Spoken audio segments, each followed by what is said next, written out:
Hi guys, Matt Lemke here with 3Gamer Goggles, gamer-goggles.com, and today I'm going to do another flip through for you. This is on the Lost Omens Character Guide. So, it's not a full-blown review. I'm just going to move through the book pretty quick. Real quick note, this is one of my favorite covers that they have ever done. There's a lot going on here, and I think it's about the balance with the blue, the white, the black, and then how the white here gathers stuff and the blue in his I don't even know what those are called, but I really enjoy this cover. The book in of itself is 134 pages. It has a price point, a retail price point of $34.99. It features some new heritages. It touches on all the core races or core ancestries. I still call them races. I haven't broke that habit, probably because I've been playing role-playing games since I was like 6. That's a long time for those of you that don't know me. And we're just going to go ahead and we're going to dive right in.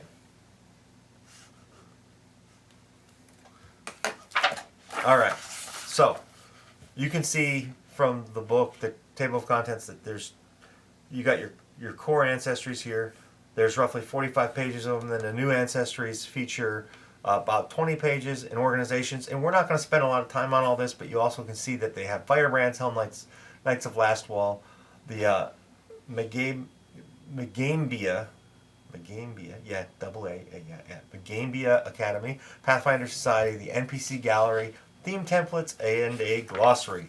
Now, with that said, I'm not going to spend a lot of time on the core ancestries that are in the major book, but you can see there's a breakdown here for them all, and then it moves into some other ethnicities, and then it has a heritage for the winter touched.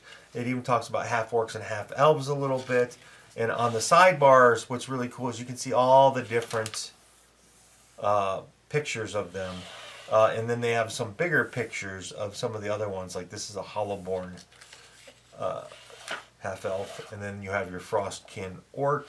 A few different orcs here. Or half-orcs, I should say. And then it moves into the dwarves.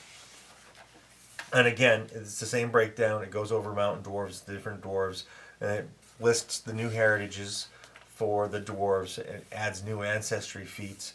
Battle Forger is probably one of my favorite ancestry feats in the book, which is really strange because I don't really play dwarfs. But Mastercrafting, you can sharpen your weapons, polish your armor, and especially apply special techniques temporarily gain better effects to your armaments by spending 1 hour working on your weapon. I don't know why. I just find it appealing. Maybe because it gives so much flavor to a dwarven crafter. I just like it. And then we move into elves, and again, the different types of elves. And we will go over this in more detail when I do a full review. This is for people primarily that are thinking about getting the book, that want to have an idea of what's in it. Here we have ancestry feats for the elves.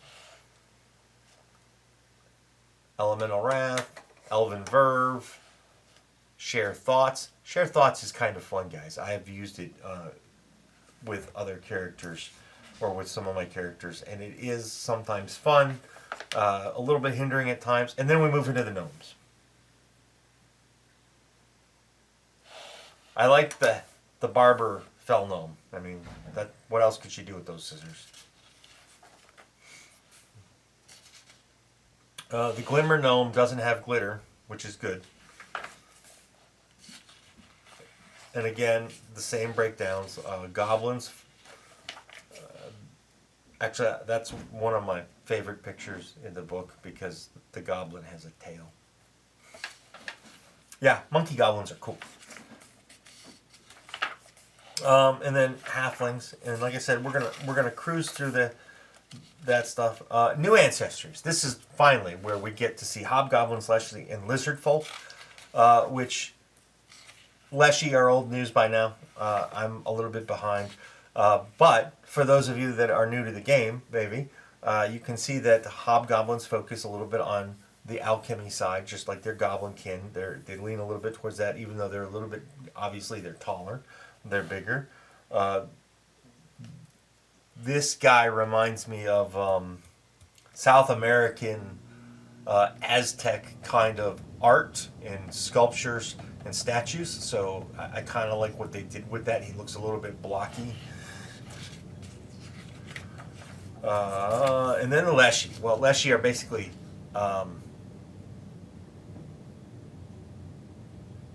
well, they're not living. I mean, they're living creatures, but they're like spirits inside of a plant. And this is the first place that you got to see all the different Leshy. And then you have Lizard Folk, which I've been a Lizard Folk monk since this has been out. I've only got to play him a couple levels. His tail is a lot of fun, guys. His tail is a lot of fun. And then we move into organizations. So every organization, and this is one of the key points of the book for me, every organization has a stat block that is broken down with name, the headquarters, the goals, all that fun stuff, membership requirements, and then it moves into other organizations and it starts to discuss them a little bit. And it talks about organization access up here. This, for me, is one of the reasons why I actually got this book, because I am building a game world that's going to have a lot of like crime syndicates, and the bards are going to have schools of, well, colleges, and every college is going to be built off of the template using this organization. They did a really good job with this. Now, first one up is Firebrands, and Firebrands really have a cool story. Let's see if I can remember it without butchering it. It has been almost, I don't know, probably 7 months since I've read this. But basically, to become a Firebrand, where is the requirement? Membership requirements, open membership. You have to go on...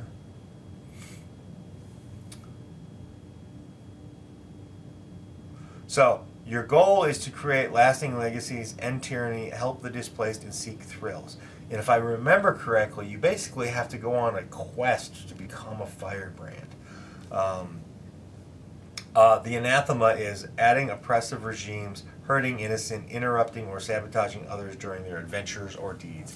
Firebrands are all about adventuring. That was one of the things that I thought was cool. Now, with that being said, you dress the part. They have this whole theme for the Firebrands. They have disguises,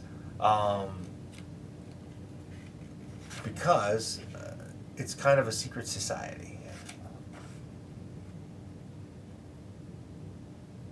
Yeah, they're basically daredevils. And they all... once you gain access to becoming a Firebrand, you can add different feats for joining the organization. And then they even have an archetype, which you can dive into. Where is the requirements? Anyway. So this, the following archetype is available to prominent members of the Firebrands. And it allows you to do things like the Boaster's Challenge, which we'll take a look at real quick. And I'm not going to do it. So you have to be an expert in deception, diplomacy, or intimidation. You have to have the Firebrand Braggart dedication. And basically it gives you a status bonus to damage rolls once you've used this challenge. Or, well, depending on where you're at with your skill, as much as +6. It works off of intimidation.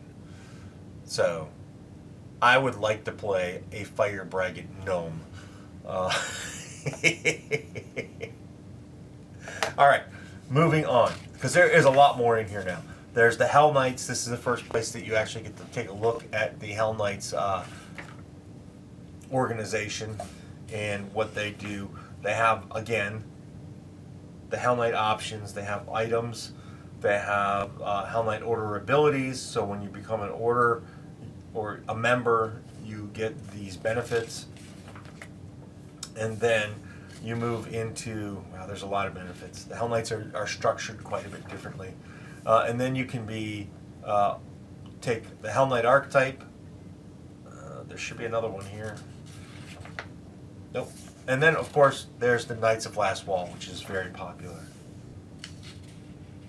And this picture actually is one of the better pictures in the book. It depicts what the Knights of Last Wall stand for, which is carnage. Oh no, I didn't say that. I meant oppressing the undead. For those of you that don't know, they did a whole playthrough on Knights of the Last Wall with Jason Bullman as the GM. It was a very good series. So, Knights of Last Wall feats. There's an Everstand Stance and the Everstand Strike. Basically, you wield a shield, you stand there, and you increase the hardness, I think, by 2. So, there you go. When in the stance, you wield a shield with both hands.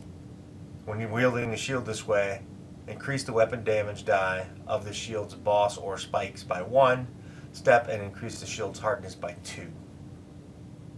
When using the shield block reaction.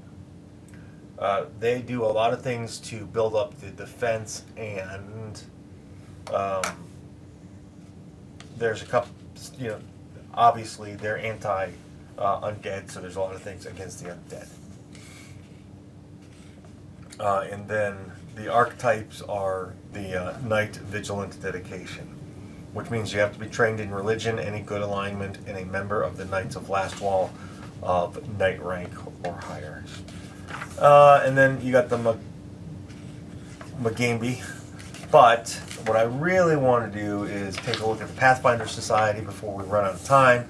Pathfinder Society is awesome because they are this group of explorers / adventurers, of people that are looking. They're basically all Indiana Jones, man. I mean, so they're probably one of the easiest groups or organizations to join. They have a common goal in the end, but they do things like explore. So a lot of their stuff is going to be around like having a compass or mapping out a way or learning. They seek knowledge, basically. And they are fun to tack this on to just about anything that you can. I have actually never played a Pathfinder. I want to. The dilemma is that I usually play in homebrew worlds and they're not available. And you can see from the different pictures, you got an alchemist, you got, I don't know, a scroll master. Okay, this one's a researcher. You have a sword master, a spell master. I mean, it's very broad. It's kind of like what was that movie with Sean Connery with the 13 guys that were from all over and they tried saving the world? That's kind of what they are. Now we have a NPC gallery. It's not the largest NPC gallery in the world, but it has a sampling of everything that we just talked about in the different organizations: Knights of the Last Wall, Hellknights, the Mogambi Adepts, different Pathfinders, so you can play them here or take them and play them if you want. And then you have different theme templates for the different groups. So you have Sword Lords, Bellflower Network. You've got some templates for the Hell Knights. As a GM, this is a very, very valuable tool. And then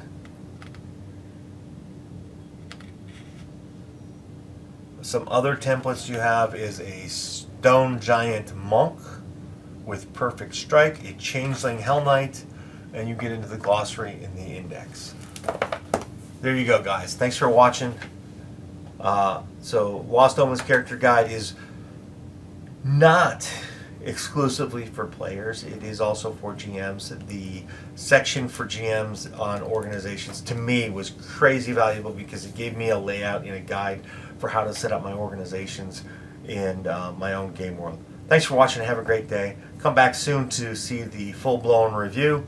I'm still getting caught up from working mad hours during the whole COVID thing and getting adjusted to my new schedule. So anyway, have a great day. Hi guys, meet the Nibbles, who's gonna go down. She just decided not to go down my back, so we'll do this for her so she's comfy. Thanks for watching my video, and I appreciate it. Please hit the like button. and share it if you know somebody who might be interested. And of course, there's always Twitter and the Facebook thingy, and soon I have a newsletter coming. That'll be down there or in a link below, and my kitty cat loves that idea. So anyway, there was one more thing. Oh yeah, subscribe. Be a part of my community, our community. Let's make it grow together. See you guys at a con somewhere, or a local store, or if I'm driving through the country, maybe a game club. I don't know, you're not going to go knock down my camera. Bye, guys.